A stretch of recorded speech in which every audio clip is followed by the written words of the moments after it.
자, 오늘부터 이제 들어갑니다. 오늘 이제 122회부터 들어가게 될 거고요. 이제 최근 문제, 그러니까 보통 이제 모범 답안을 공부하는 데 있어서 선생님들이 조금 신경 써야 되는 건 뭐냐면, 이번 회차 그러니까 이번 회차라고 하면 들었고, 모범 답안이라는 거에 있어서 이제 기출문제를 우리가 분석하게 될 건데, 이 모범 답안 자체를 볼 때 제일 주의해야 될 게, 지금 최근에 이제 문제가 어디에서 많이 나오냐라는 거예요. 보통 일반적으로 원래 예전에는 이제 10년 내에 문제가 잘 나온다라고 했는데요. 이제 최근에 문제의 유형을 보게 되면 뭐 기본적으로 선생님들이 여기 적힌 것들이나 아니면 적히지 않은 것들이나 보더라도 보통 3년 내에서 가장 많이 출제됩니다. 3년 내에.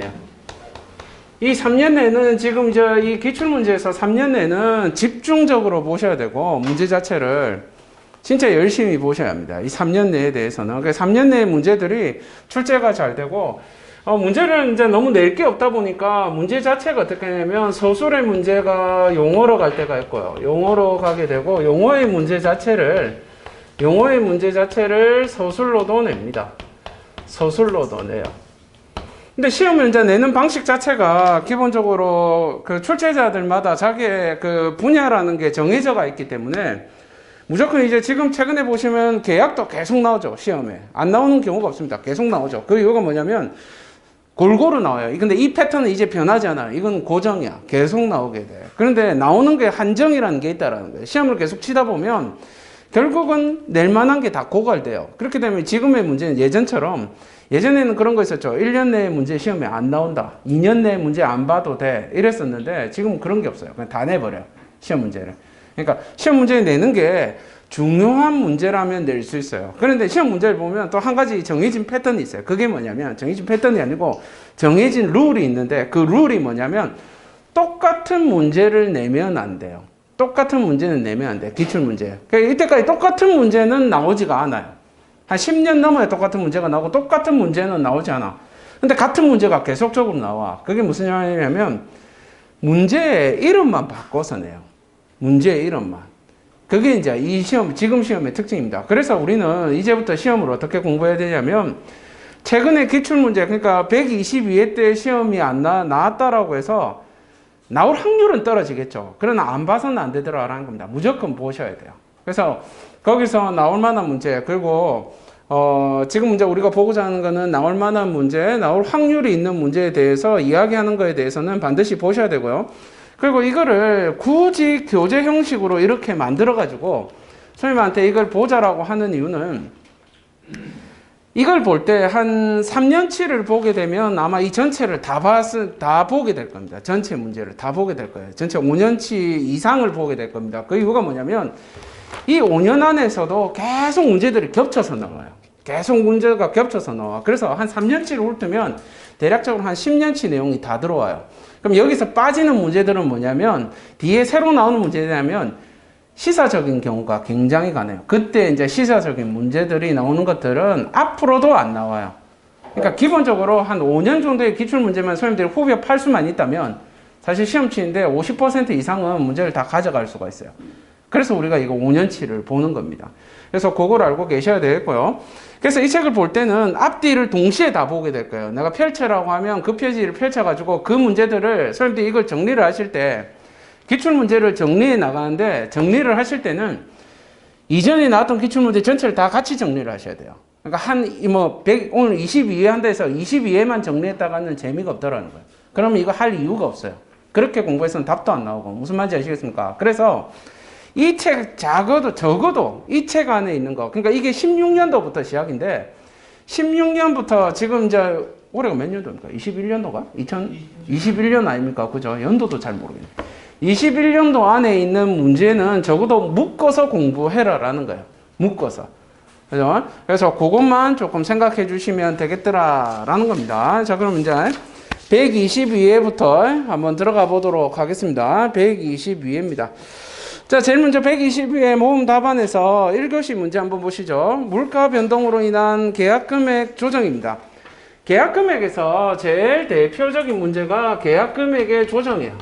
계약금액 조정은 기본적으로 문제를 낼 때 이 계약금액이란 조정이라는 게 언제 나오냐면 시험에서 나오는 구는 두 가지밖에 없어요. 그게 뭐냐면 첫 번째가 이게 겨울 아니면 겨울에 나오거나, 그러니까 후반기 문제가 아니면 전반기 문제가 아니면 여름이에요. 후반기 문제더라라는 겁니다. 주로 이제 이때 잘 나오는데, 문제는 최근에 시험 문제가 지금 122회가 여기서 나와줬다라는 거예요. 그리고 이 문제 자체가 122회에도 출제됐는데 이게 120회에도 출제됐어요. 그러니까 한 해에 두 번 출제됐다라는 거예요. 언제? 겨울과 여름에 같이 냈어요. 그래서 다시 또 시험 내기는 좀 어렵지 않겠는가라는 생각이, 이번 시험에 내기는 어렵지 않겠는가. 얘는 우리가 계약금액의 조정이라면 크게 몇 가지 항목이 있습니까? 첫 번째가 물가 변동에 대한 게 있고요. 두 번째가 설계 변경에 의한 게 있고, 세 번째가 뭐예요? 기타 사유죠. 근데 기타 사유로 이름을 낼 수는 없잖아요, 시험 문제에. 그러니까 시험에 나온 건 두 개밖에 없는데, 물가 변동하고 설계 변동이요. 이게 참 너무나 규칙적으로 한 번 내줘요. 그러니까 지금 물가 변동 나왔죠? 그러면 그 다음이 설계가 나와줘야 되는 거예요. 무조건. 이게 순서가 계속 맞춰 들어가요. 근데 이게 서술로도 나올 때가 있고 용어로도 출제될 때가 있어요. 근데 이번에는 용어로 출제됐죠. 자, 이게 이제 출제된 거, 이거하고 같이 보셔야 되는 게 뭐냐, 물가 변동 자체가 중요한 게 아니고요. 이거는 이제 우리가 알고 있지 않습니까? 선생님, 물가 변동 조건이 뭐가 있어요? 조건. 응? 뭐가 있어요? 절대 요건하고 선택 요건 있죠. 절대 요건에는 뭐가 있었어요? 등락 요건이 있고, 그 다음에 기간 요건이라는 게 있죠. 그 다음에 선택 요건에는 청구 요건이 들어가게 되죠. 그럼 밑에 다 적혀가 있어요. 그 내용에 대해서는. 그럼 이미 그런 건 알고 있어야 되고.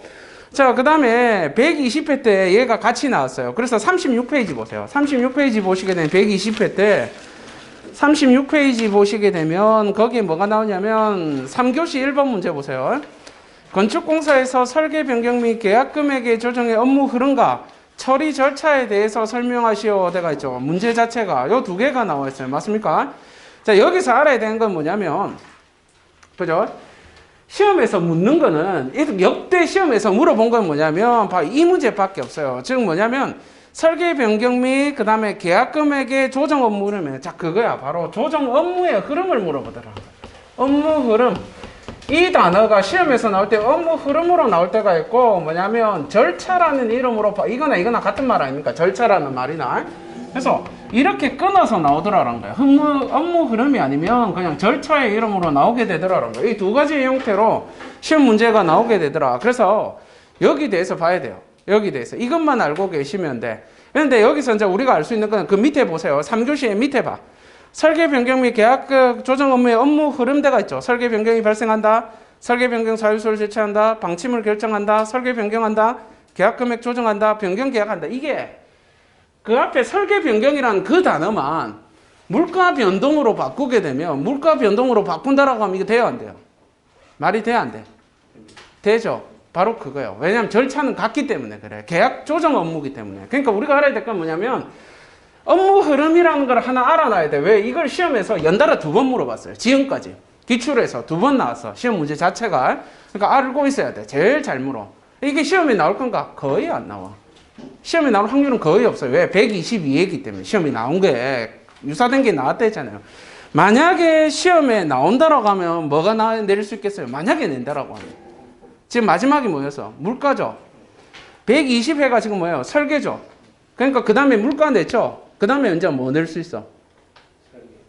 설계가 나오고 나면 전체에 대해서 묻는 거야. 설계가 아니면 전체야. 무슨 말인지 아시겠습니까? 그러면 무조건 얘를 쓸 수 있어야 돼요. 절차라는 걸. 구사할 수 있어야 돼. 그 6개의 블록 형태로 돼가지고 암기해 놔라 라는 거예요. 이거는 이제 기본으로 알고 있어야 된다라는 거.